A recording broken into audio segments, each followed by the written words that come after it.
6:30 in the morning, and it's time to listen to what's going on in and around Ghana.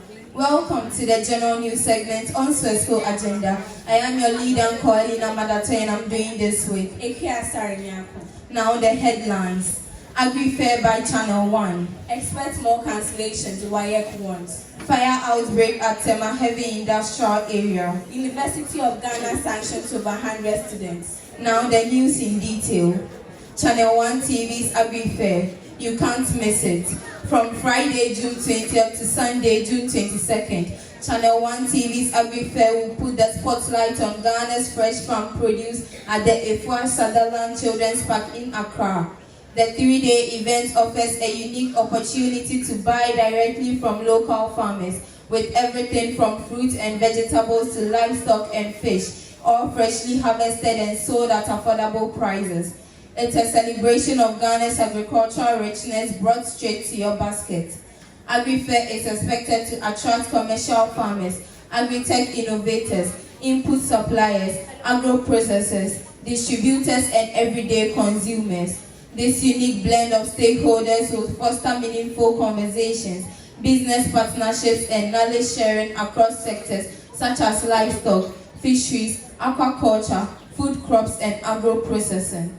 The fair seeks to bridge the gap between producers and consumers while supporting the growth of commercial agriculture in Ghana.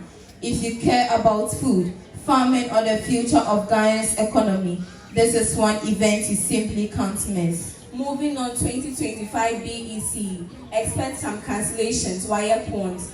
The West African Examination Council, WAEC, has warned of possible cancellations of some papers from the recently ended 2025 Basic Education Certificate examination. Head of Public Relations at WAEC, John Kapi, reviewed this on the big agenda on Adum TV. He stated that 25 individuals have been arrested by the police for engaging in various forms of examination malpractice. This year's number is high, especially considering the caliber of persons allegedly involved in this misconduct. They include supervisors, headmasters, teachers, and invigilators, Mr. Kapi disclosed. Mr. Kapi emphasized that all these cases are under investigation, and anyone found guilty will face the full rigors of the law. Moving away from that, over 100 structures destroyed by fire at Tema Heavy Industrial Area.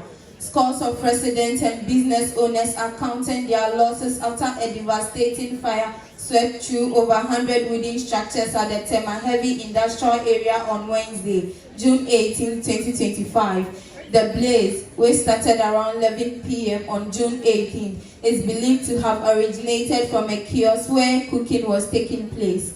Many of the structures, mostly makeshift wooden buildings, were completely destroyed, leaving residents with nothing to salvage. Fortunately, no casualties were reported.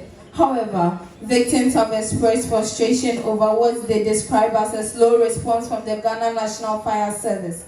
Authorities are yet to issue an official statement on the cause of the fire or the extent of the damage.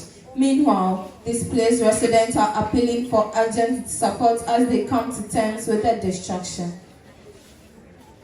University of Ghana sanctions over 100 students for misconduct and exam malpractice.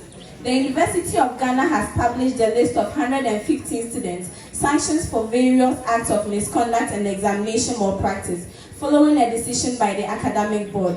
Examination malpractices accounted for the majority of cases. Students such as Mr. Christian Owusu Yebua and Mrs. Linda Atalambroji were expelled for impersonation during exams, while others like Mr. Ramsey Agoto Jr.